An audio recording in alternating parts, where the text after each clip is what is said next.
Halo sahabat Fanatik, ketemu lagi dengan gue Alpin, seseorang yang punya komitmen untuk sepak bola Indonesia. Kali ini gue mau ngebahas pertandingan antara Inggris melawan Prancis.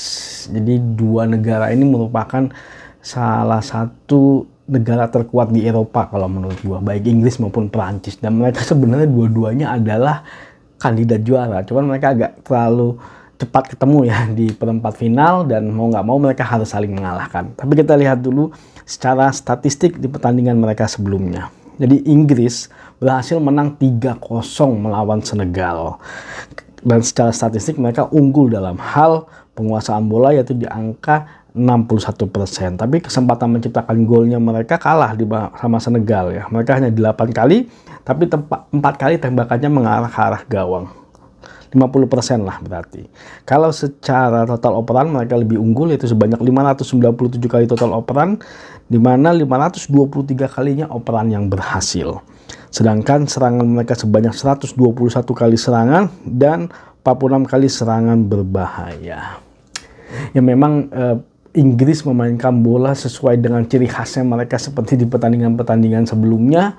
Walaupun memang masih ada beberapa kesalahan sih kalau menurut gue yang mungkin mereka harus perhatikan, dan mereka harus tetap konsentrasi agar mereka tidak melakukan kesalahan. Nah, kalau mereka melawan Prancis dan melakukan kesalahan, bisa langsung dimanfaatkan. Nah, itu menjadi salah satu faktor yang perlu mereka perhatikan sampai dengan saat ini, karena mereka masih belum sempurna kalau menurut gue. Walaupun memang secara serangan mereka sudah mulai terstruktur, chemistry-nya mereka sangat ada sekali kalau menurut gue, karena mereka sudah lama bermain sebagai sebuah tim, dan itu menjadi salah satu kekuatan terbesarnya mereka kalau menurut gue. Nah, kalau Prancis di pertandingan sebelumnya mereka berhasil menang 3-1 dengan Polandia. Kalau secara statistik, Prancis unggul dalam hal penguasaan bola itu sebanyak 55%. Kesempatan menciptakan golnya juga mereka unggul sebanyak 16 kali, dan tembakan ke arah gawang mereka sebanyak 7 kali.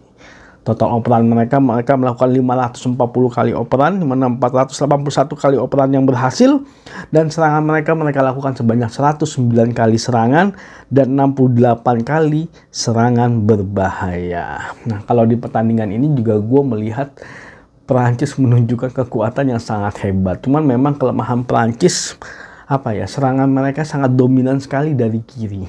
Jadi di kiri itu ada Mbappe dan juga ada Theo Hernandez ya. Dan gue melihat dua pemain ini sudah memiliki ritme yang sama. Jadi makanya serangannya Prancis rata-rata mulai dari kiri. Nah, itu sebenarnya sebagai keunggulan dan juga sebagai titik lemahnya mereka sebenarnya kalau menurut gue. Walaupun di sisi kanan kadang-kadang mereka juga bisa menyerang dari sisi kanan, tapi kelihatan sekali kalau sangat dominan. Kecepatannya Mbappe itu sangat diandalkan di permainan Prancis, dan itu memang susah untuk diberhentikan, dan itu menjadi kekuatan terbesarnya mereka sih kalau menurut gua. Cuman ya ketika ada sebuah negara yang mampu memberhentikan atau menahan kecepatannya Mbappe, mungkin dia yang bisa ngalahin Prancis. Nah, balik lagi ke pertandingan antara Inggris melawan Prancis. Dua negara ini mempunyai nama besar di sepak bola Eropa, bahkan di sepak bola dunia kalau menurut gua. Dan pertemuan mereka juga pasti sangat dinantikan oleh para penggemar maupun pecinta sepak bola yang suka menonton sepak bola. Dengan permainan Prancis dan juga permainan Inggris yang selama ini selalu enak untuk ditonton, pasti akan terjadi sebuah pertemuan yang sangat menarik kalau menurut gue ketika mereka bertemu nanti di perempat final. Memang sangat sulit sebenarnya untuk memprediksi dua negara ini ketika mereka bertemu, karena secara kekuatan mereka hampir sama sih kalau menurut gua. Dan yang lagi-lagi yang akan sangat berpengaruh ialah masalah strategi. Didier Deschamps sebagai pemegang Piala Dunia waktu dia masih bermain juga mempunyai strategi yang cukup banyak kalau menurut gua. Walaupun masih cukup dominan ke arah Mbappe kalau menurut gue. Masih cukup dominan ke arah sebelah kiri serangannya Prancis.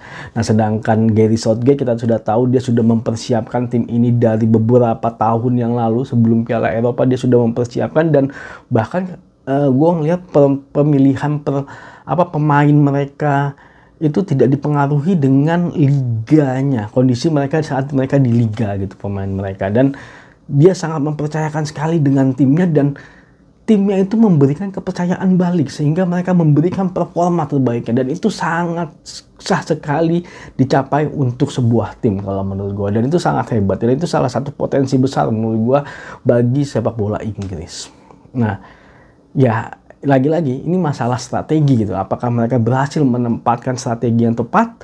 Maka yang berhasil menempatkan sebagai strategi yang tepat adalah yang akan memenangkan pertandingan kali ini. Tapi kalau menurut gua, kemungkinan besar sih Inggris yang akan memenangkan pertandingan kali ini. Mereka akan bisa mematikan Mbappe kalau menurut gua di sisi kiri, dan mereka akan melakukan kontra strategi yang tidak akan terbaca oleh Perancis itu menurut gua. Tapi kita nggak tahu, kita lihat nanti kejadiannya seperti apa, karena gua melihat Gareth Southgate adalah seorang pelatih yang cukup kaya akan strategi lah kalau menurut gua. Tapi nanti kita lihat seperti apa pertandingannya, ya prediksi bisa aja salah, bisa aja benar ya. Oke, terima kasih udah nonton video ini, jangan lupa saksikan terus prediksi dan juga ulasan pertandingan sepak bola Piala Dunia Qatar 2022 di channel ini. Maju sepak bola Indonesia, dan mudah-mudahan Indonesia bisa ikut Piala Dunia ya. Indonesia juara.